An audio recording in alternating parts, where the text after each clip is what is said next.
நன்றி ராஜா, இயேசு ராஜா, நீ செய்த நன்மைக்கெல்லாம் நன்றி ராஜா. அவர் பாதத்துல தான் நல்ல பங்கு இருக்கிறது. அவருடைய பாதத்தை தான் பணிய வேண்டும். கஷ்டத்தில் இருக்கீங்களா, துன்பத்தில் இருக்கீங்களா, வியாதியில் இருக்கீங்களா, பணிந்து கொள்ளுங்க.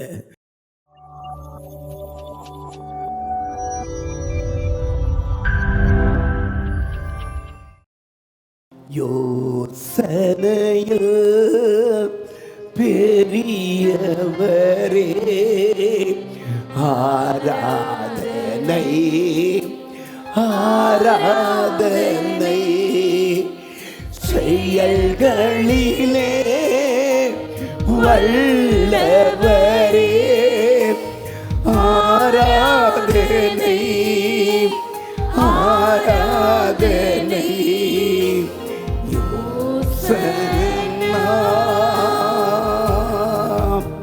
உன்னத தேவனே,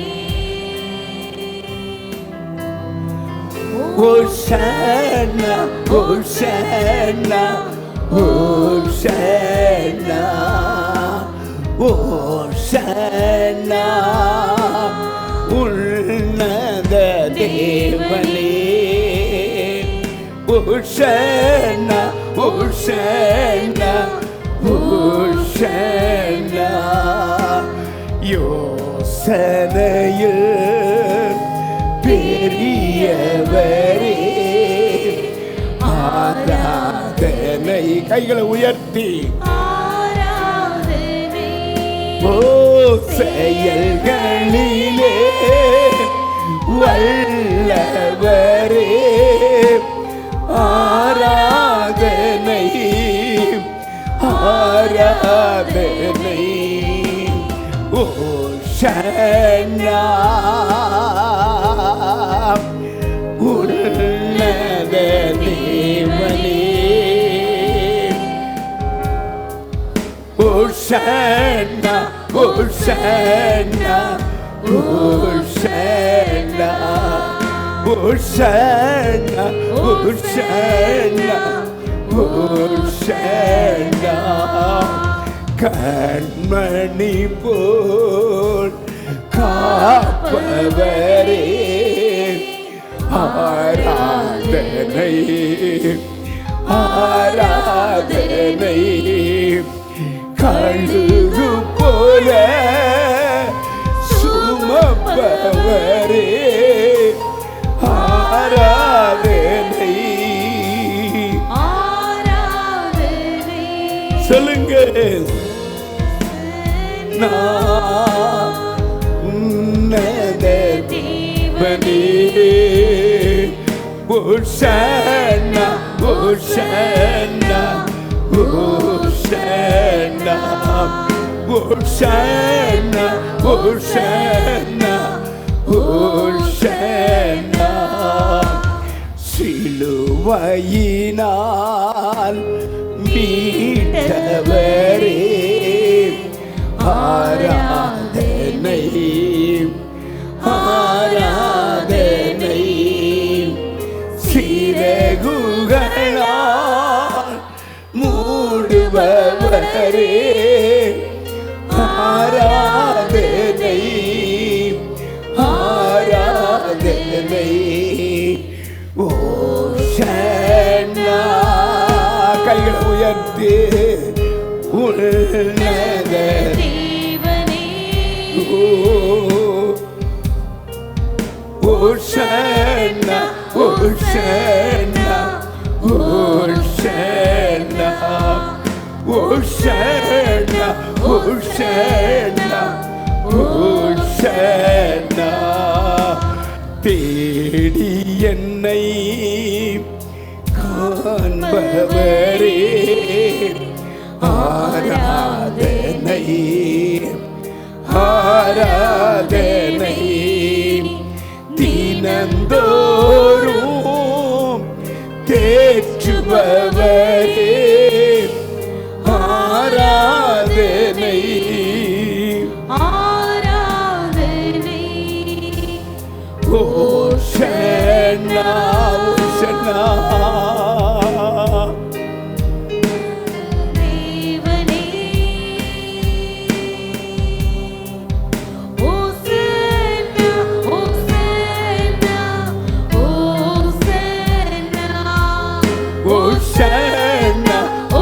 ஓசன்னா ரெண்டு கைகளை உயர்த்தி ராபாலா சாந்துன மௌதலந்தல தரப நமரகதலரதலரபா ஓரலரபா சாந்தனா அலகதலகா மௌரபஹோரியா. உம்மை நாங்கள் ஆராதிக்கிறோம். கைகளை உயர்த்தி உள்ளத்தில் பேசுங்க. இயேசுவே நீர் எவ்வளவு நல்லவர். சொல்லுங்க, நான் சொல்றதை திரும்ப நீங்க சொன்னாலே போதும். இயேசுவே நீங்க எவ்வளவு நல்லவர். இயேசுவே நீர் எவ்வளவு பாசம் நிறைந்தவர். இயேசுவே நீர் எவ்வளவு நேசம் நிறைந்தவர். இயேசுவே எங்கள் மேல நினைவா இருக்கிற இயேசுவே, எங்கள் மேல நிறைவா இருக்கிற இயேசுவே, எங்களை காப்பாற்ற வேண்டும் என்று நினைத்த இயேசுவே, எங்களை ரட்சிக்க வேண்டும் என்று நினைத்த இயேசுவே, இந்த உலகத்தில் வாழ வேண்டும் என்று நினைத்த இயேசுவே, அப்பா இருளுக்கு எங்களை மறைத்து கொண்ட இயேசுவே, ஆக்சிடென்ட்களுக்கு எங்களை மறைத்து கொண்ட இயேசுவே, ஆபத்துகளுக்கு எங்களை மறைத்து கொண்ட இயேசுவே, இயேசுவே அல்லேலூயா. ஓரலரபா சாந்தனா. ஓ எங்கள் இயேசுவே, எங்கள் இயேசுவே அல்லேலூயா. நான் சொல்ல சொல்ல கைகளை உயர்த்தி வாழ்க வாழ்க என்று சொல்லுங்க. அதிசயங்களை செய்கிற இயேசுவே, அற்புதங்களை செய்கிற இயேசுவே, ஆலோசனை தருகிற இயேசுவே, எங்களுக்கு அடைக்கலமா இருக்கிற இயேசுவே, ஆபத்துக்கு விலக்கி காத்த இயேசுவே, எந்த சூழ்நிலை எங்களுக்கு ஆதரவா இருந்த இயேசுவே, எங்களுக்கு சப்போர்ட்டா இருந்த இயேசுவே, எங்களை விடுவித்து வைத்த இயேசுவே, ஓ எங்களுக்கு முன் சென்ற இயேசுவே, எங்களுக்கு வந்த வியாதியெல்லாம் சுகமாக்கின இயேசுவே, எங்க ஜபங்கள் எல்லாம் கேட்ட இயேசுவே, எங்கள் கண்ணீரெல்லாம் துடைத்த இயேசுவே, ஓ எங்களுக்காக யுத்தம் செய்த இயேசுவே, சத்ருவின் கண்களுக்கு எங்களை மறைத்துக் கொண்ட இயேசுவே, நித்திய ஆனந்தம் உள்ள சர்க்கராதிபதியே,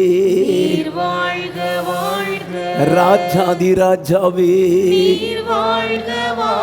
கர்த்தாதி கர்த்தாவே, ஒருவராய் அதிசயங்களை செய்கிறவரே, ஆராய்ந்து முடியாத பெரிய காரியங்கள் செய்கிறவரே,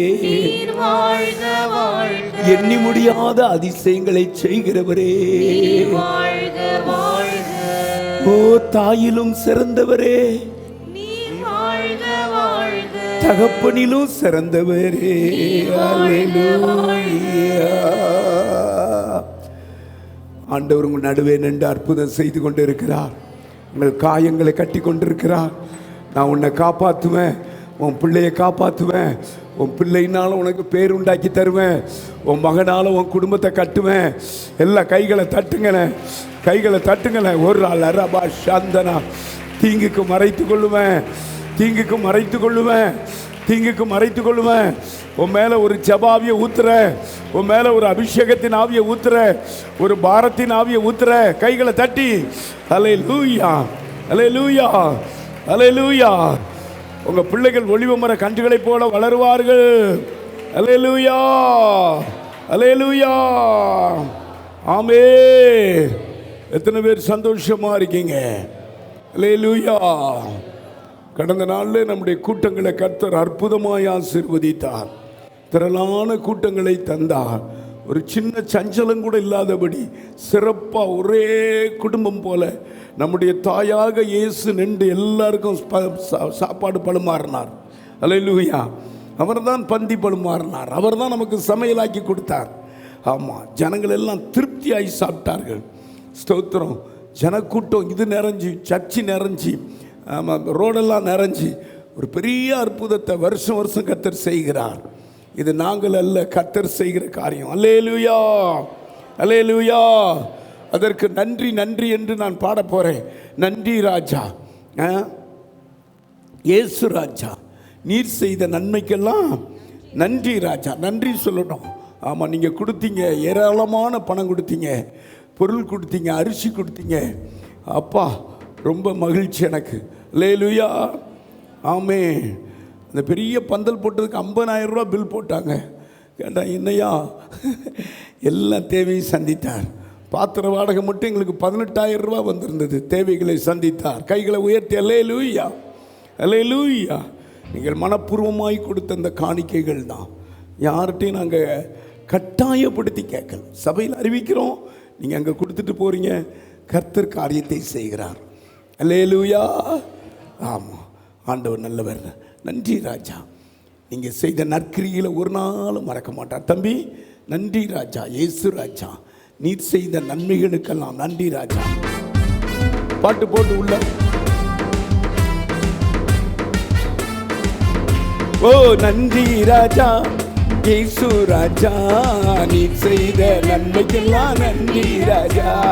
நன்றி ராஜா, இயேசு ராஜா, நீர் செய்த நன்மைக்கெல்லாம் நன்றி ராஜா.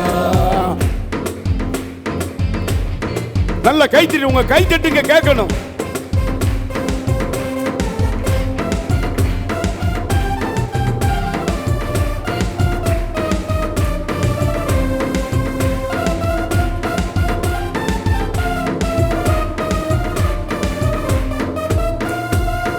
இம்மட்டு உதவி நீரே,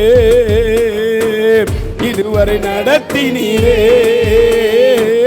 இம்மட்டு உதவி நீரே, இதுவரை நடத்தி நீரே.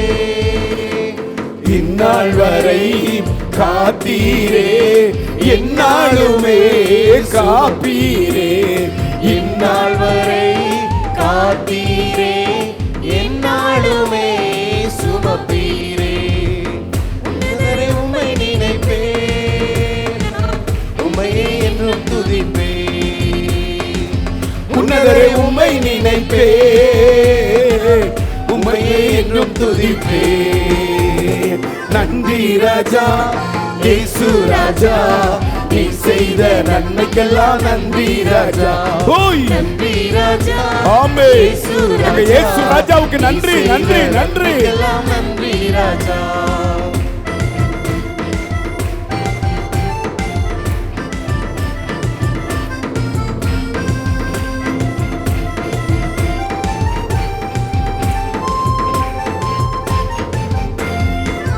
வருஷத்தின் துவக்கம் முதல் வருஷத்தின் முடிவு மட்டும், வருஷத்தின் துவக்கம் முதல் வருஷத்தின் முடிவு மட்டும், எப்பொழுதும் உம் கண்களை எந்த மேலே வைத்தீரே. எப்பொழுதும் உம் கண்களை எங்கள் மேலே வைத்தீரே. உன்னதரை உம்மை நினைப்பேனா, உம்மையே என்றும் துதிப்பேன்.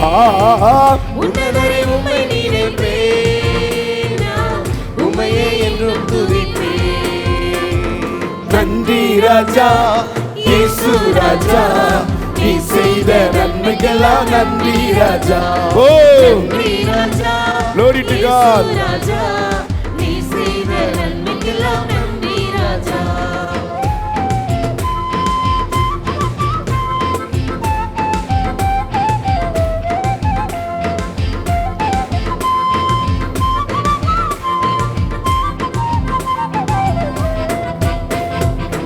பலவீன நேரங்களில் புது பலத்தை எனக்கு தந்தீர்.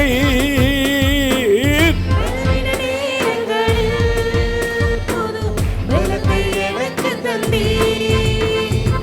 இடைவிடாமல் துதிக்க வைத்தீர், தடை இல்லாமல் ஜெபிக்க வைத்தீர். எங்களை இடைவிடாமல் துதிக்க வைத்தீர், தடையில்லாமல் ஜெபிக்க வைத்தீர்.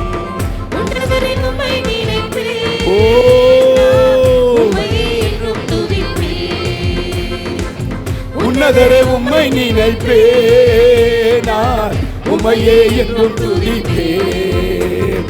நன்றி ராஜா இயேசு ராஜா, நீ செய்த நன்மைக்கெல்லாம் நன்றி ராஜா.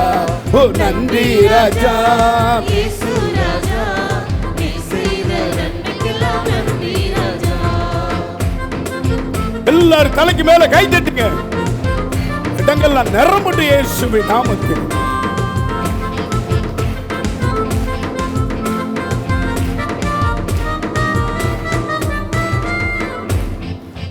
என் மீது கண்ணை வைத்து ஆலோசனை சொன்னீரே,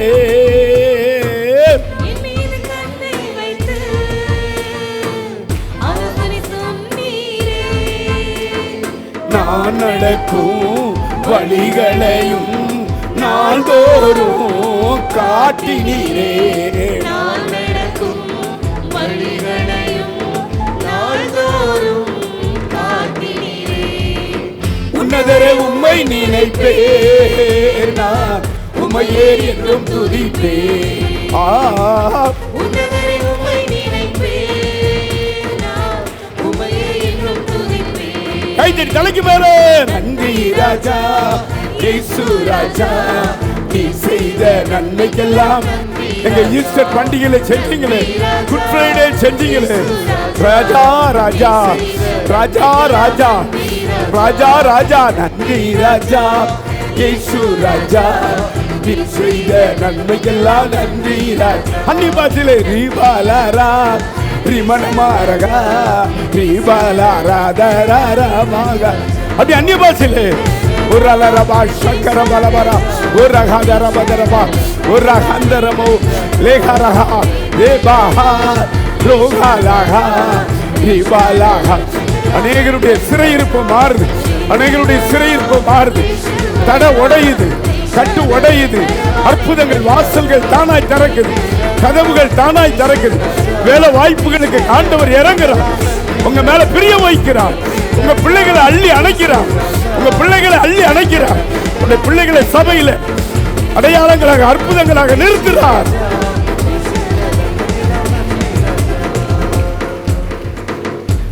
அப்படி உட்காருங்க.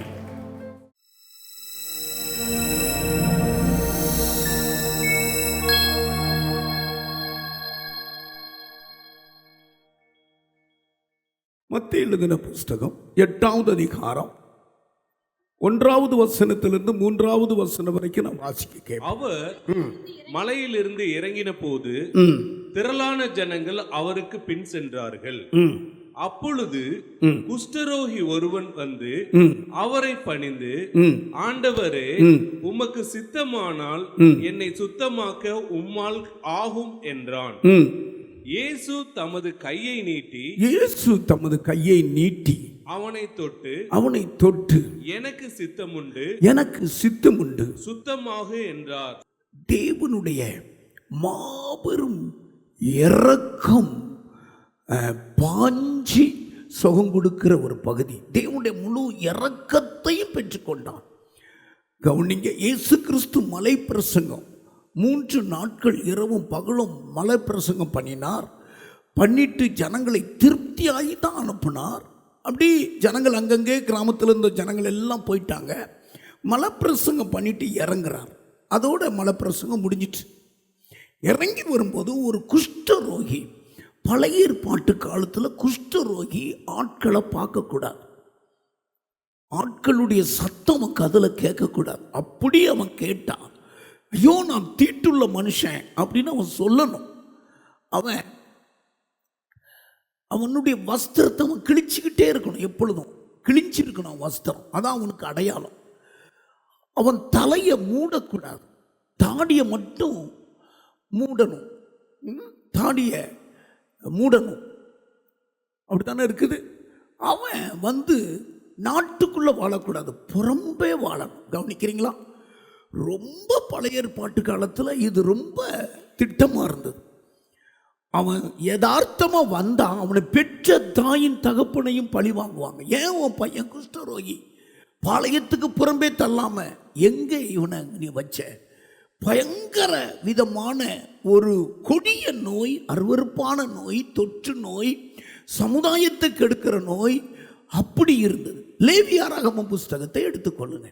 13வது அதிகாரம் 44, 45 அந்த வசனத்தை அவன் வாசி. குஷ்டரோகி, அவன் குஷ்டரோகி, அவன் தீட்டுள்ளவன், அவன் தீட்டுள்ளவன், ஆசாரியன் அவனை தீட்டுள்ளவன் என்று தீர்க்க கடவன், ஆசாரியன் அவனை தீட்டுள்ளவன் என்று தீர்க்க கடவன். அவன் வியாதி அவன் தலையிலே இருக்கிறது, அவன் வியாதி அவன் தலையில் இருக்கிறது. அந்த வியாதி உண்டாயிருக்கிற குஷ்டரோகி, அந்த வியாதி உண்டாயிருக்கிற குஷ்டரோகி வஸ்திரம் கிழிந்தவனாயும் வஸ்திரம் கிழிந்தவனாயும் தன் தலையை மூடாதவனாயும் இருந்து, தன் தலையை மூடாதவனுமாய் இருந்து, அவன் தன் தாடியை மூடிக்கொண்டு தாடியை மூடிக்கொண்டு தீட்டு தீட்டு என்று சத்தமிட வேண்டும். அவன் தீட்டு தீட்டு என்று சத்தமிட வேண்டும். கவனிக்கிறீங்களா? எப்படி மனுஷன் கர்த்தருடைய ஆவி அவனுக்குள்ள இருக்கிறது, அவனுடைய ஆத்மா விலையேற பெற்றது. அப்படித்தான் இன்னும் நான் நிறைய வாஸ்தா நீங்க அழுதுருவீங்க குஷ்டரோகியுடைய காரியத்தை. அப்படி ஆனா இவனுக்கு இந்த இயேசு சுகம் தருவார். இந்த இயேசுவை எப்படியாவது நான் பார்க்கணும். எப்போ ஒரு மலையிலிருந்து இறங்கி வருவார், ஐயோ நானும் சமுதாயத்தில் ஒருவனை போல வாழணும். நான் இவரை குறித்து கேள்விப்பட்டிருக்கிறேனே, இவர் சகல வியாதியும் நீக்கிற தெய்வம். கூட்டம் கூட்டமாய் புருஷர் மாத்திரம் 5000 ஜனங்கள், நான் இவ்வளோ கூட்டத்தை நான் கேள்விப்பட்டிருக்கிறேன். எப்போ இறங்கி வருவார், எப்போ இறங்கி வருவார்? அவர் ஜன கூட்டத்தை விட்டு இறங்கி அப்படி வரும் பொழுது அவருக்கு முன்னால அடி முகத்தை மறைச்சி தாடியை மூடிக்கிட்டு நிற்கிறான். ஐயா நான் தீட்டுள்ளவன் தான், ஆனாலும் உமக்கு சித்தம் இருந்தான், என்னை சுத்தமாகும் என்று பணிந்து கொண்டான். அதுதான் என்னை தொட்டது. அவன் பணிந்து கொண்டான், தாள பணிந்து கொண்டான். ஆமா, அப்படின்னா இதனுடைய என்ன அர்த்தம்னா, உம்மை தவிர எனக்கு வழி இல்லை. அல்லேலூயா. பணிவுனா என்ன? உம்மை தவிர எனக்கு வழி இல்லை, நீர்தான் என்னை அந்த அவன் பணிந்து கொண்டதை கர்த்தருடைய இருதயம் கவனித்தது. அவர் இரக்கமுள்ள தெய்வம், மனதுருக்கமுள்ள தெய்வம். ஐயோ, அவர் டக்குனு தன்னுடைய இரக்கம் அவன் மேல பாய்ந்து எனக்கு சித்தம் உண்டு சுத்தமாக என்று அவனை தொட்டு கொடுத்துட்டான். தலைக்கு மேல கை தட்டுவோம். அவன் பணிந்து கொண்டான். முகத்தையவே அவன் காட்டக்கூடாது. அவன் சத்தம் எனக்கு சுகமாகும்னு சொல்லக்கூடாது. அவன் வாயில் இருந்து தீட்டு தீட்டுன்னு தான் சொல்லணும். அவன் உணர்ந்தான், இப்படியே நம்ம எப்படி வாழ்றது? ஐயோ, இந்த மலையில் இவ்வளோ ஜனங்கள் அவருடைய பிரசங்கத்தை கேட்டு இருக்கிறாங்களே, எதிர்பார்த்துக்கிட்டே இருந்தான். முதல் நாள் எதிர்பார்த்திருப்பான், 2வது நாள் எதிர்பார்த்திருப்பான், 3வது நாள் எதிர்பார்த்திருப்பான். இயேசு எப்போ வருவார்? அவர் காலை பிடிச்சிடணும், நான் சாஷ்டாங்கமாக விழுந்துடணும், நான் பணிஞ்சுக்கிடணும்னு அவனுக்குள்ளே உந்தி தள்ளிச்சு.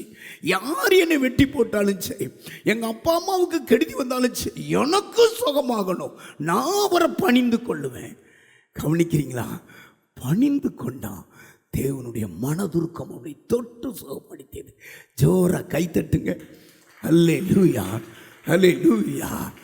எப்பேற்பட்ட தீட்டா இருந்தாலும் சரி, எப்பேற்பட்ட தடையா இருந்தாலும் சரி, எப்பேற்பட்ட நியாயப்பிரமா இருந்தாலும் சரி, உடைக்கிறதுக்கு ஒரு தெய்வம் இருக்கிறார்.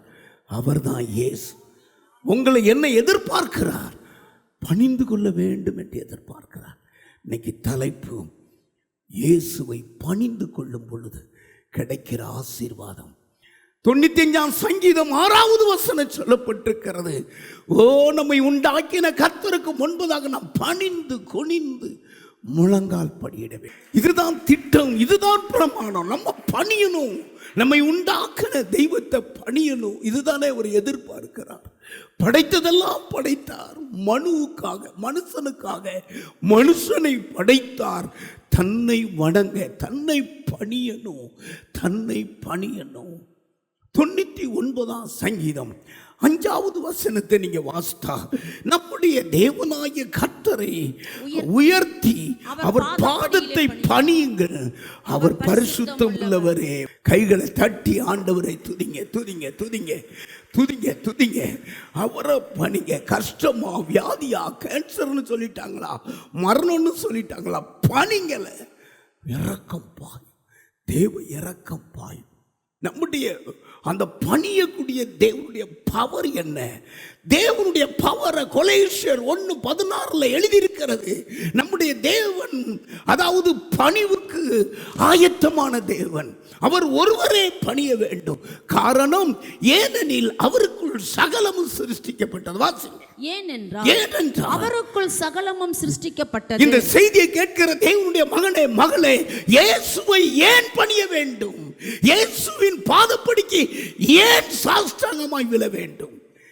ஏனெனில் அவருக்குள் சகலமும் சிருஷ்டிக்கப்பட்டது. சகலமும் சிருஷ்டிக்கப்பட்டது. பரலோகத்தில் உள்ளவைகளும் பரலோகத்தில் உள்ளவைகளும் பூலோகத்தில் உள்ளவைகளும் ஆகிய காணப்படுகிறவைகளும் காணப்படாதவைகளுமான சகல வஸ்துக்களும் சிங்காசனங்கள் ஆனாலும் கர்த்தத்துவங்கள் ஆனாலும் துரைத்தனங்கள் ஆனாலும் அதிகாரங்கள் ஆனாலும் சகலமும் அவரை கொண்டும் அவருக்கென்றும் சிருஷ்டிக்கப்பட்டது. அவருக்குள்ள உள்ளது, அவருக்கு உள்ள அந்த காற்று வெளிச்சம் வேணும்னா கர்த்தரை பணியணும். பிசாசு பொய்யும் பொய்க்கு பிதாவுமானவன். அவன் ஜனங்களை பணிய வைத்துக் கொண்டு இருக்கிறான். இதெல்லாம் எனக்கு கொடுக்கப்பட்டது, என்ன நீ பணிஞ்சா உனக்கு தார. போலியாய் பேசிக் கொண்டிருக்கிறான், பொய்யாய் பேசிக் கொண்டிருக்கிறான். ஆண்டவராகிய இயேசு கிட்ட அது நடக்கவில்லை. இயேசுவை பணிய சொன்னான். அப்பால போ சாத்தானே, தேவன் ஒருவரையே பணிந்து ஆராதனை செய்வாயாக. மத்தேயு எழுதின புஸ்தகம் 4வது அதிகாரம் 10வது வசனத்தை நீங்கள் வாசிங்க. அப்பொழுது இயேசு அப்பாலே போ சாத்தானே, அப்பாலே போ சாத்தானே, உன் தேவனாகிய கர்த்தரை பணிந்து கொண்டு நீ தேவனாகிய கர்த்தரை பணிந்து கொள், அவர் ஒருவருக்கே ஆராதனை செய்வாயாக என்று எழுதி இருக்கிறதே. உடனே என்ன செஞ்சான் தெரியுமா? அடுத்த வசனம், அப்பொழுது பிசாசானவன் அவரை விட்டு விலகி போனான், ஓடி போனான், விலகி போனான். ஆமா, பணிகிறது ஆண்டவர் ஒருவருக்கு தான் பணிய வேண்டும், இயேசுவுக்கு தான் பணிய வேண்டும். அவர் பாதத்தில் தான் நல்ல பங்கு இருக்கிறது. அவருடைய பாதத்தை தான் பணிய வேண்டும். கஷ்டத்தில் இருக்கீங்களா, துன்பத்தில் இருக்கீங்களா, வியாதியில் இருக்கீங்களா, பணிந்து கொள்ளுங்க. கர்த்தர் இரக்கம் பாஞ்சி அவனை தொட்டாரே, தொடக்கூடாது. அப்போ அவனுடைய பணிவை இயேசு பார்த்து எதையுமே பார்க்கல. அவரை தொட்டா அவரை நியாயம் தீர்க்கணும். அவரும் குஷ்டரோகின்னு பேர் வச்சு பாளையத்துக்கு வெளியே தள்ளி விட்டுருவாங்க, தொடக்கூடாது. ஆனால் எல்லா சமுதாயத்துக்கு முன்னால் மலையிலிருந்து இறங்கி வந்த இயேசு அவனை தொட்டார். ஒரே ஒரு முகாந்தரம் தான், அவன் பணிந்து கொண்டான். ஹல்லேலூயா. கர்த்தரை பணிந்து கொள்ள வேண்டும். நம்முடைய பணிந்து கொள்ளுதல், தொழுதல் யாருக்கும் கொடுக்கக்கூடாது. பக்கத்துக்கு பார்த்து சொல்லுங்க, ஆமாம், யாருக்கும் கொடுக்கக்கூடாது. எந்த மனுஷனுக்கும் கொடுக்கக்கூடாது, எந்த விக்கிரகங்களுக்கும் கொடுக்கக்கூடாது, வான சஸ்திரங்களுக்கு கொடுக்கக்கூடாது, பூமியின் சஸ்திரங்களுக்கு கொடுக்கக்கூடாது. அப்படித்தானே? எதுக்கும் கொடுக்கக்கூடாது. நம்முடைய பணிந்து கொள்ளுதல், அவர் ஒருவரையே பணிந்து கொள்ள வேண்டும். அல்லேலூயா. அவன் பணியாததுனால தான் பிசாசு பொறாமப்படுறான். ஆமாம், அந்த காலத்தில் ஆமான்னு ஒருவன் இருந்தான், மொர்தெகாய் யூதன். அவனை பணியலை, அவனுக்கு சலீட் போடலை, பணியலை. அதனால தானே விரோதம் வந்தது. சாத்ராக், மேஷாக், ஆபேத்நேகோ சொல்லுங்க, அந்த சிலையை வணங்கலை, பணியலை. அவங்களாம் வீரமாக வாழ்ந்து காட்டினாங்க. அவங்களுக்குள்ள இருதயத்துக்குள்ள சத்தியம் இருந்தது. ஆமாம், எதுக்குமே நம்ம தலையாட்டக்கூடாது, எதுக்குமே நம்ம அசையக்கூடாது. ஸ்தோத்திரம். சில ஆட்கள் பின்வாங்கி போகிறாங்க தெரியுமா? இந்த விழா காலங்களில் நான் அதை செஞ்சுருக்கிறேன், நீங்கள் எங்கள் மாமனார் மாமியார் தானே, எங்களை பணியணும், என் பாதத்துக்கு தண்ணி ஊற்றணுமே, அப்படி ஊற்றிட்டாங்கன்னு வச்சுக்கோங்க. அதுக்கு அடுத்து அவங்க சபைக்கு வர்றதுக்கு கர்த்தர் அனுமதிக்க மாட்டேங்கிறார். இன்னைக்கு 1வது வசனம் வாசித்தது போல, நீதிமான், அதாவது பாவி நீதிமான் சபையில நிலைத்து நிற்பதில்லை. கையை உயர்த்தி, ஆமா, வைராக்கியம் வேணும் தேவ மகனே, வைராக்கியம் வேணும், பணியணும் கர்த்தரை. அல்லேலூயா, அல்லேலூயா. எத்தனை பேர் சந்தோஷமா இருக்கீங்க? ஆமென். கைகளை தட்டி, கைகளை தட்டி, கைகளை தட்டி. அல்லேலூயா. கர்த்தர் ஒருவருக்கு நாம் ஆராதனை செய்ய வேண்டும். அவரே நமக்கு பாத்திரர். அவர்தான் நம்மை உண்டாக்கின தேவன். அவரையே நாம் பணிந்து குனிந்து முழங்கால் படியிட வேண்டும். அவரையே நாம் சாஷ்டாங்கமாய் பணிந்து கொள்ள வேண்டும். அவரே பரிசுத்தம் உள்ள தெய்வம். தோத்திரம். ஹல்லேலூயா, ஹல்லேலூயா. பணியும் போது 10 ஆசீர்வாதங்களை நான் எழுதி வைத்திருக்கிறேன், வசனத்தோடு எழுதி வச்சிருக்கிறேன். பணியும் போது பக்கத்தில் பார்த்து சொல்லுங்க, ஒவ்வொரு மனுஷனும் பணிவான் என்றால், இயேசுவின் பாதத்தை பிடிப்பான் என்றால், இயேசுவின் பாதத்தை சாஷ்டாங்கமாய் அவன் பணிந்து கொள்வான் என்றால், இயேசு கிறிஸ்துவின் இரக்கத்தை முழுவதையும் அவன் பெறுவான். 2வது, இயேசு கிறிஸ்து கொடுக்கிற ஜீவனை அவன் பெறுவான், புதிய ஜீவனை பெற்றுக்கொள்வான். 3வது, தேவன் கொடுக்கிற விடுதலையை பெற்றுக்கொள்வான் அவன் இயேசுவை பணியும் போது. 4வது, இயேசுவின் இடத்திலிருந்து வாழ்த்துதலை பெற்றுக்கொள்வான். 5வது, இயேசு கிறிஸ்துவை பணியும் பொழுது பாவ மன்னிப்பை பெற்றுக்கொள்வான். 6வது, இயேசு கிறிஸ்துவை பணியும் போது வரங்களையும் வல்லமையும் அந்த ஊழியக்காரன், அந்த மனிதன் பெற்றுக்கொள்வான். 7வது, ஞானத்தையும் அறிவையும் புத்தியையும் தேவனை பணியும் போது பெற்றுக்கொள்வான். ஹல்லேலூயா. 8வது, ஒரு பரிசுத்தமான வாழ்க்கையை கிரீடமாய் பெற்றுக்கொள்வான்.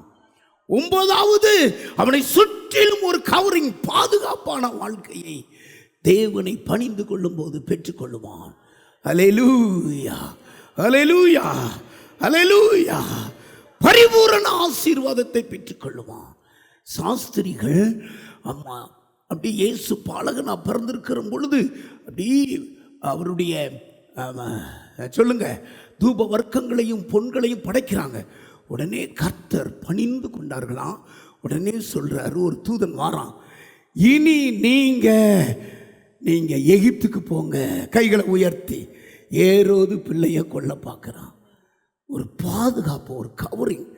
பணியும் போது எங்க தீங்கு இருக்குது, எங்க அழிவு இருக்குது, அதுக்கு ஆண்டவர் அப்படி விலக்கி காப்பார்.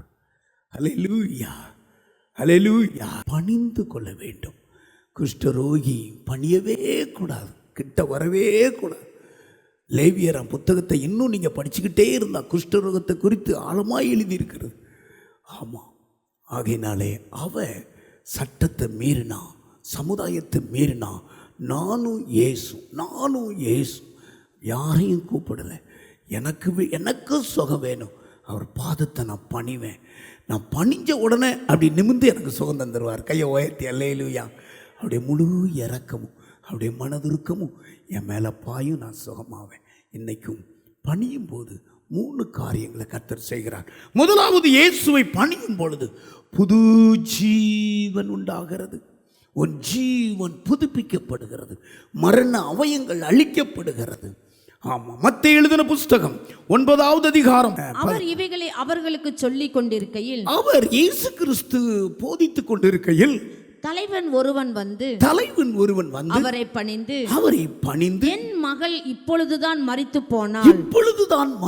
போனாள், ஆகிலும் நீர் வந்து அவள் மேல் உமது கையை வையும், அப்பொழுது பிழைப்பாள் என்றான். இங்க கவனிங்கள, ஒரு தலைவன் யாரையும் பணிய மாட்டான். அவன் ஒரு தலைவன், அவன் ஒரு ஊர் தலைவன், அவன் ஒரு நாட்டின் தலைவன். திரளான ஜனங்கள் அவனை பணியணும்னு நினைச்சாங்க. ஆனால் அவனுடைய பிள்ளைக்கு வியாதி வந்தது. மந்திரவாதிகளை தேடி போயிருப்பான், பல டாக்டரை பார்த்துருப்பான், பல வைத்தியங்களை பார்த்துருப்பான். ஏன்னா பொம்பளை பிள்ளை, தன்னுடைய மகா. இவன் என்ன பண்ணுறான், கவனிங்க, ஆண்டவர் எப்போ வருவார், இந்த போதனை எப்போ முடிப்பாருன்னு டக்குன்னு வந்து பணியிறான். பணிஞ்சு சொல்கிறேன், என் மகா இப்போ தான் செத்து போனான். அவன் செத்து போனா அந்த கேள்விப்பட்டுட்டு நான் உங்ககிட்ட வந்திருக்கிறேன். நீங்கள் ஏதாவது என் பிள்ளைய உயிரோடு கையை மட்டும் வச்சா போதும், அவன் உயிர் பெறுவான். எல்லாரும் வாசிங்க இந்த வசனத்தை. அவர் இவைகளை அவர்களுக்கு சொல்லிக் கொண்டிருக்கையில் தலைவன் ஒருவன் வந்து அவரை பணிந்து, என் மகள் இப்பொழுதுதான் மரித்து போனாள், ஆகிலும் நீர் வந்து அவள் மேல் உமது கையை வையும், அப்பொழுது பிழைப்பான் என்று. எப்படி விசுவாசம் பாருங்க, பணிஞ்சான் பாருங்க. மற்றவங்க தான் இவனை பணியணும், மற்றவங்க தான் இவன் காலில் விழணும், மற்றவங்க பணிஞ்சா அவன் நன்மை செய்வான். ஆனா அப்படிப்பட்டவன் தன்னை தாழ்த்தி ஆண்டவரிடத்தில் அவன் ஒரு தலைவன், 100க்கு அதிபதி கதை அது வேற, இவன் ஒரு தலைவன் அப்படின்னு இருக்கிறது. இவன் என் பிள்ளை செத்துருச்சு வந்திருக்கங்கிறான். 100க்கு அதிபதி என் பிள்ளை மரண அவஸ்தையா இருக்கா, நீர் என் வீட்டுக்கு வந்து என் பிள்ளை, அது வேற. அந்த டாபிக் வேற, இந்த டாபிக் வேற. இவன் ஒரு தலைவன்க, ஊர் தலைவன், பிரசிடண்ட். எல்லாரும் அவன் வரும்பொழுது துண்டை எடுத்து கையில மாட்டி இடுப்புல கட்டி செருப்பை கலட்டி வணங்கணும் அவனை. அப்பேற்பட்ட தலைவன் ஆண்டவரிடத்துல வாரான் தான் பிள்ளைக்காக. ஆண்டவரை பணிகிறான். என்ன நடந்தது தெரியுமா? 23வது வசனம் வாசிமா. இயேசுவானவர் தலைவனுடைய வீட்டிலே வந்து தாரை ஊதுகிறவர்களையும் இறைகிற ஜனங்களையும் கண்டு, விலகுங்கள், இந்த சிறு பெண் மரிக்கவில்லை, நித்திரையா இருக்கிறாள் என்றார். அதற்காக அவரை பார்த்து நகைத்தார்கள். ஜனங்கள் வெளியே துரத்தப்பட்ட பின்பு அவர் உள்ளே பிரவேசித்து அந்த சிறு பெண்ணின் கையை பிடித்தார். கவனிங்க, அவன் அப்பா என்ன சொன்னாரோ அதே மாதிரி, நீ என் வீட்டுக்கு வரணும், பிள்ளை மேல கையை வைக்கணும், நான் உங்களை பணிந்து கொள்றேன், என் வீட்டுக்கு வரணும், பிள்ளை மேல கை வைக்கணும். உடனே பிள்ளை உயிர் பெற்றா. சிறு பெண்ணின் கையை பிடித்தார். உடனே அவள் எழுந்திருந்தாள். கையை தட்டுங்க பாப்போம். மரணம், அதான் சொல்றேன், பணிந்து கொண்டான், ஒரு புது ஜீவன் வந்துடும். கைகளை உயர்த்தி. நம்முடைய ஆண்டவர் மறுபடியும் நம்மளை புதுப்பிக்கிற ஆண்டவர், நம்முடைய அவயங்களை புதிய அவயங்களாய் மாற்றுகிறவர். 71ஆம் சங்கீதம் 20வது வசனம் சொல்லு, அவர் திரும்பவும் என்னை உயிர்ப்பித்தார், திரும்பவும் பாதாளத்திலிருந்து என்னை ஏறி போக பண்ணினார். அருமையான தேவ மகனே, மகளே, அநேக இக்கட்டுகளையும் ஆபத்துகளையும் காணும்படி செய்த என்னை நீர் திரும்பவும் உயிர்ப்பித்து, திரும்பவும், அதுதான் தேவனுடைய கரம். கவனிங்க, பல விதத்தில் அதாவது மரண அந்த காற்று உங்க வீட்டில் வீசுதா, ஒரு மரணம், டெத், அவ்வளவுதான். என் தொழில் டெத், அவ்வளவுதான். போன மனைவி வரமாட்டான், அப்பா வீட்டில் இருந்துக்கிடுவார் நினைக்கிறீங்களா? இல்ல, ஆண்டவராய் இயேசு காரியங்களை மாற்றி போடுகிறார். ஜீவன் உண்டாக்குறவர் அவர், ஜீவனின் அதிபதி. இயேசு ஜீவன் கொடுக்கவும் அந்த ஜீவன் பரிபூர்ணப்பட வந்தேன். நம்முடைய சபையில் ஒரு குடும்பம் வர்றாங்க. அப்படியே பெண்ணு படிச்சுக்கிட்டே இருக்கிற பொழுது திடீரென்று அவளுக்கு ஒரு கால் வலி. ஆனால் ஆஸ்பத்திரிக்கு போனான், அது ஒரு கொடிய வியாதி, காப்பாற்றவே முடியாதுன்னு சொல்லிட்டான். அழுதான். ஐயோ, என்னுடைய மகளுக்கு இப்படி சொல்லிட்டாங்களே. தகப்பனும் தாயும் வந்தாங்க. என் மகளுக்கு இப்படி சொல்லிட்டாங்க பாஸ்டர், காப்பாற்றவே முடியாது, இயேசு கிறிஸ்து தான் என் பிள்ளையை காப்பாற்றணும்னு அழுதாங்க, பணிந்தாங்க. நானும் கண்ணீரோடு ஜெபம் பண்ணேன். போகவும் முடியாது, ஆபத்தான ஐசியில் இருக்குது அந்த பொண்ணு, நீங்கள் வந்து ஜெபம் பண்ணவும் முடியாது. நான் சொன்னேன், நான் வரமாட்டேன், இயேசு வருவார். இயேசுவை பணிஞ்சிட்டிங்கல்ல, போங்க, ஒரு மிராக்கள் நடக்கு. போனால் பிளட்டில் மாற்றம், சரீரத்தில் மாற்றம், அற்புதம், அடிப்பு கொஞ்சம் கொஞ்சமாய் மாற்றி இன்னைக்கு எங்கள் சபையில் நேற்று ஒரு பரிசே வாங்கினா, டீச்சர் பரிசு. அந்த அந்த வியாதிக்கு உண்டான அறிகுறியே இல்லை. உடைய தகப்பனும் தாயும் கர்த்தருக்கு கனி கொடுக்குறாங்க, சபையை நல்லா பிடிச்சிக்கிட்டாங்க. அது வரைக்கும் அவங்க பேர் கிறிஸ்தவங்களாக தான் இருந்தாங்க. கோயம்புத்தூரில் இருந்தாங்க, கிணத்துக்கடவுல வீடு வாங்கி இருந்தாங்க. அந்த நோயின் காரணமாக நல்லா பிடிச்சிக்கிட்டாங்க கடவுளை. அந்த அறிகுறி இல்லாதபடி ஆண்டவர் வாட்டஞ்சாட்டமான பெண்ணாக கர்த்தர் வைத்திருக்கிறார், குதூகல நிறைஞ்சவளாய் மாற்றினார். ஹல்லேலூயா. ஏன் பணியும் பொழுது மரணம் ஜீவனாய் மாறுகிறது. மரண கட்டுக்குள்ள வந்திருக்கீங்களா? சில காரியங்கள் எனக்கு இப்படி என்ன வேதனைப்படுத்துதுன்னு உடனே மாறும். இரண்டாவது, இயேசுவை பணிந்து கொள்ளும் பொழுது முற்றிலும் விடுதலை. பிரைண்டில் இருக்கிற எல்லா விதமான டிப்ரெஷன், மூல குழப்பம், முற்றிலும் விடுதலை. பணிந்து கொள்ளும். மார்க் எழுதின புஸ்தகம் 5வது அதிகாரம் 6வது வசனம் 9வது வசனத்தை நான் வாசிக்கிறேன். அவன் இயேசுவை தூரத்திலே கண்டபோது ஓடி வந்து அவரை பணிந்து கொண்டு அப்பொழுது அவர் அவனை நோக்கி, உன் பேர் என்னவென்று கேட்டார். உடனே உன் பேர் என்னவென்று கேட்டார். அதற்கு அவன், நாங்கள் அநேகராய் இருக்கிறபடியால் என் பேர் லேகியோன் என்று. லேகியோன். கவனிங்க எல்லாரும் என்னை கவனிங்க. இவனுடைய ஆண்டவர் படகில் இருந்து இறங்கி வந்த உடனே ஒரு பிசாசு பிடிச்ச ஒரு பையனுக்குள்ளே பிசாசு பிடிச்சிருக்கிறது. அவன் குடியிருப்பு கல்லறையில் இருக்கிறது. யாராலையும் அடக்க முடியல. ஆமா, அவன் சங்கிலியில் கட்டினாலும் சங்கிலி தெரிச்சு போகும். அவன் கல்லை எடுத்து தானே காயப்படுத்தி பயங்கர அகோர பிசாசு, அகோரமா இருக்கிறான். ஒருவரால் அவனை அடக்க முடியல. வாசிங்க இந்த வசனத்தை.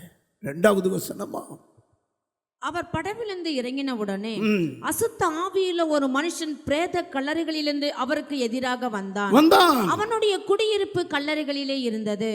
அவனை சங்கிலிகளினாலும் கட்ட ஒருவனாலும் கூடாதிருந்தது. அவன் அநேக தரம் விலங்குகளினாலும் சங்கிலிகளினாலும் கட்டப்பட்டிருந்தும் சங்கிலிகளை முறித்து விலங்குகளை தகர்த்து போடுவான்.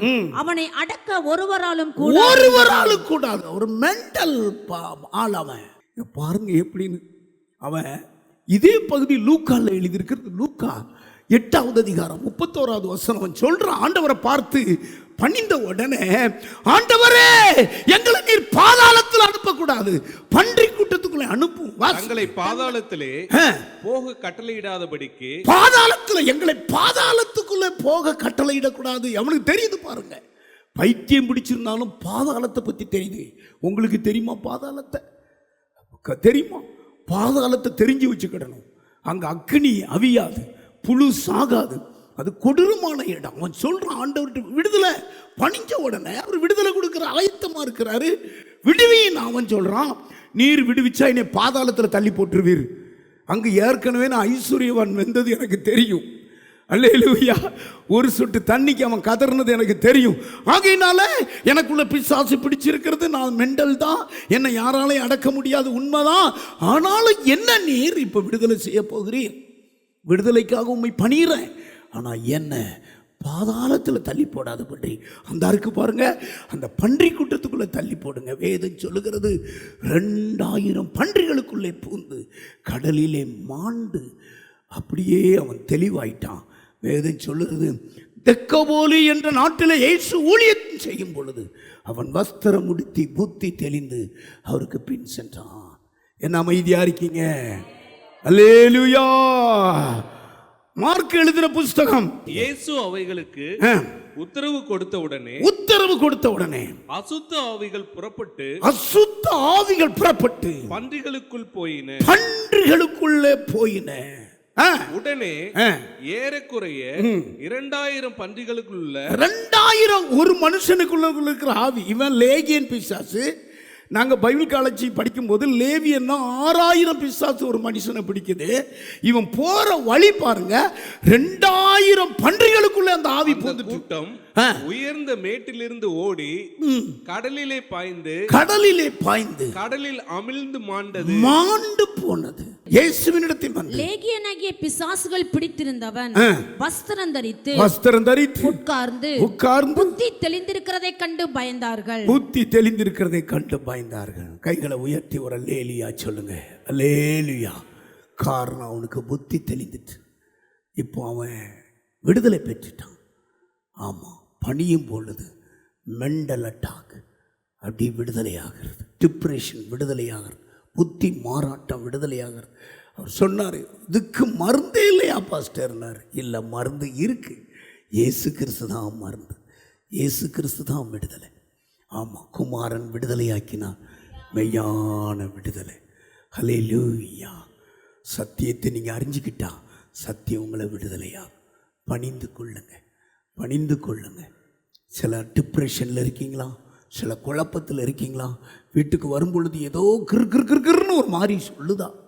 ஆமாம், ஒரு சொன்ன நான் வீட்டுக்கு வந்துட்டாலே அப்படி அது அப்படி இருக்குதா? அது ஐஸ் போல் ஆக்குறவர் இயேசு கிறிஸ்து. நீங்கள் பணிந்துக்கோமானே, பணிந்துக்கோ, அற்புதம் நடக்கும். மூன்றாவது, மத்தேயு எழுதின புஸ்தகம் 28வது அதிகாரம் 9வது வசனத்தை நான் வாசிக்க கேட்போம். அவர்கள் அவருடைய சீசர்களுக்கு அறிவிக்கிற போது இயேசு தாமே அவர்களுக்கு எதிர்ப்பட்டு வந்து வாழ்க என்றார். அவர்கள் கிட்ட வந்து அவர் பாதங்களை தழுவி அவரை பணிந்து கொண்டார். இது இந்த சம்பவம் எல்லாம் இன்னைக்கு கவனிக்கணும். இதுல கவனிக்கிற எல்லா முகத்தை பாருங்க. இயேசு உயிரோடு எழுந்தார்.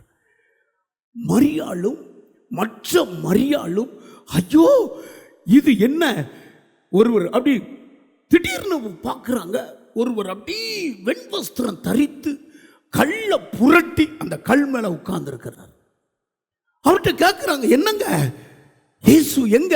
ஏமா அவர் இந்த இடத்துல இல்லை, அவர் உயிரோடு இருக்கிறார், இதை போய் சொல்லுங்க சீசர்கிட்ட. அப்படியே போய் சொல்லிக்கிட்டு இருக்கிற பொழுது இயேசுதாமே அவர்களுக்கு தென்பட்டார், கைகளை உயர்த்தி.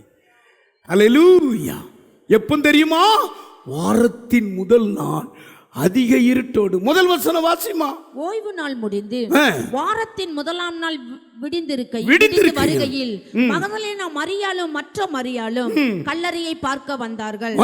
அப்பொழுது பூமி மிகவும் அதிரும்படி கர்த்தருடைய தூதன் வானத்திலிருந்து இறங்கி வந்து வாசலில் இருந்த கல்லை புரட்டி தள்ளி அதன் மேல் உட்கார்ந்தார். அவனுடைய ரூபம் மின்னல் போலவும் அவனுடைய வஸ்திரம் உறைந்த மலையை போல வெண்மையாகவும் இருந்தது. காவலாளர் அவனுக்கு பயந்ததினால் திடுக்கிட்டு செத்தவர்கள் போல் ஆனார்கள். தூதன் அந்த ஸ்திரீகளை நோக்கி நீங்கள் பயப்படாதீங்க, சிலுவையில் அறையப்பட்ட இயேசுவை தேடுகிறீர்கள் என்று நான் அறிந்திருக்கிறேன். அவர் இங்கே இல்லை. சொன்னபடியே உயிர்த்தெழுந்தார். கர்த்தரை வைத்த இடத்தை வந்து பாருங்கள். சீக்கிரமாய் போய் அவர் மரித்தோரிலிருந்து எழுந்தார் என்று அவருடைய சீசர்களுக்கு சொல்லுங்கள். பொம்பளைகளை பார்த்து சொல்றாரு தூதர், நீங்க போய் சீசர்ட்ட போய் சொல்லுங்க. அவங்க எல்லாம் பயந்துகிட்டு இருக்காங்க. அப்படி சொல்லிக்கிட்டு இருக்கிற பொழுது கவனிங்க, இயேசுதாமே வாழ்கன்னு கையை உயர்த்துறாரு. ஏப்பா, இயேசுவே நம்மளை வாழ வச்சுட்டா யாரு குறுக்கிட முடியும்? இயேசு வாழ வைக்கிற தெய்வம். பக்கத்தில் பார்த்து, யாரு என்னை வாழ்த்த மாட்டுக்காங்களே, யாரு என்னை ஆசீர்வதிக்க மாட்டுக்காங்களே, எனக்கு உதவி செய்ய மாட்டுக்கான்னு நினைக்கிறீங்களா? இயேசு உங்களை வாழ வைக்கிற தெய்வம். அவர் இன்னி வாழ்ந்துருமான்னு சொல்கிறார். கவனிங்க, அவர் பணிந்த உடனே அவர் சொல்கிறார், நீங்கள் வாழ்ந்துருங்க. அல்லேலூயா. நீ வாழ்ந்திருக்கணுமா? இயேசுவை பணிந்துக்கோ.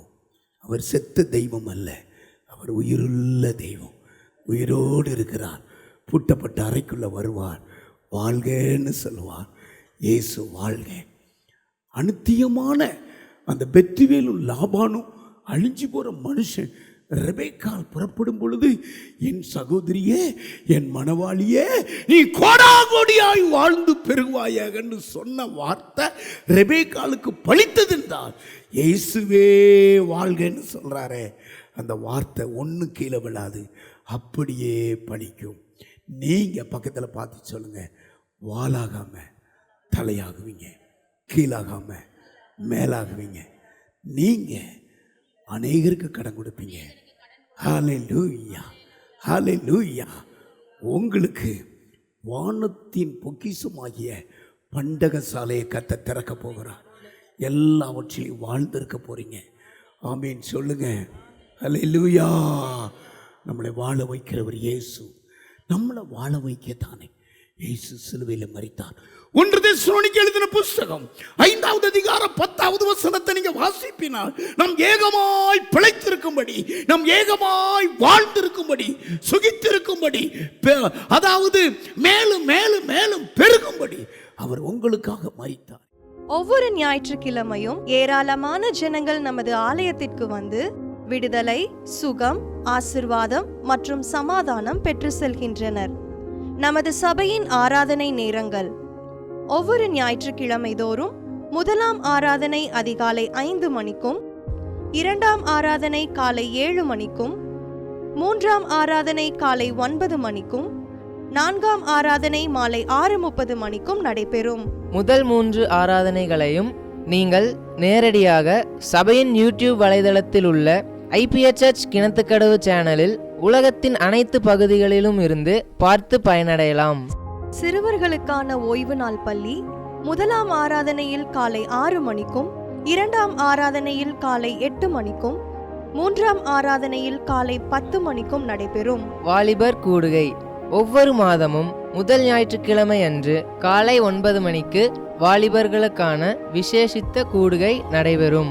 எண்ணெய் பூசி சுகமளிக்கும் வாக்குத்தத்த ஆராதனை ஒவ்வொரு மாதத்தின் 1ஆம் தேதி அதிகாலை 5 மணிக்கும் காலை 10 மணிக்கும் நடைபெறும். கட்டுகளை அவிழ்க்கும் உபவாச ஜெபம் ஒவ்வொரு மாதமும் 3ஆம் வெள்ளிக்கிழமை காலை 10 மணிக்கு நடைபெறும். இதில் ஒவ்வொருவருக்காக தனிப்பட்ட முறையில் பிரார்த்தனை ஏறெடுக்கப்படும். விடுதலை உபவாச ஜெபம் ஒவ்வொரு மாதமும் கடைசி சனிக்கிழமை அன்று காலை 10 மணிக்கு நம் தேசத்திற்காக பாரத்தோடு ஜெபங்கள் ஏறெடுக்கப்படும். ஒவ்வொரு வியாழக்கிழமை தோறும் ஆண்களுக்கான ஜெப கூடுகை புதிய ஆலயத்திலும், பெண்களுக்கான ஜெப கூடுகை பழைய ஆலயத்திலும் மாலை 7 மணிக்கு நடைபெறும். ஒவ்வொரு புதன்கிழமை அன்றும் வாலிப சகோதரர்களுக்கான ஜெப கூடுகை மாலை 7 மணிக்கு நடைபெறும். ஒவ்வொரு ஞாயிற்றுக்கிழமை அன்று வாலிப சகோதரிகளுக்கான ஜெப கூடுகை மாலை 5 மணிக்கு ஜூம் மீட்டிங்கில் நடைபெறும்.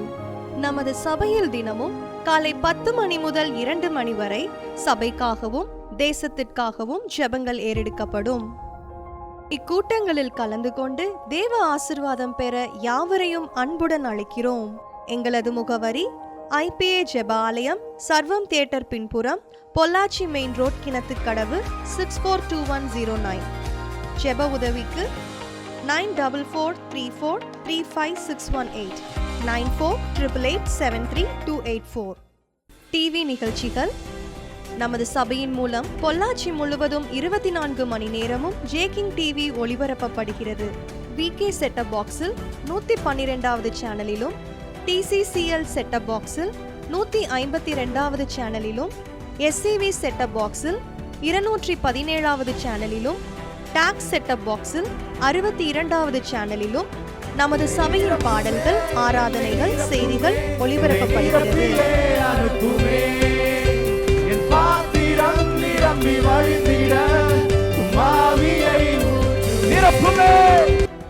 தமிழ்நாடு முழுவதும் பைபிள் டிவியில் தினமும் மாலை 6:30 மணிக்கும், பெனியல் டிவியில் தினமும் காலை 7:30 மணிக்கும் நமது சபையின் நிகழ்ச்சிகள் ஒளிபரப்பப்படுகிறது.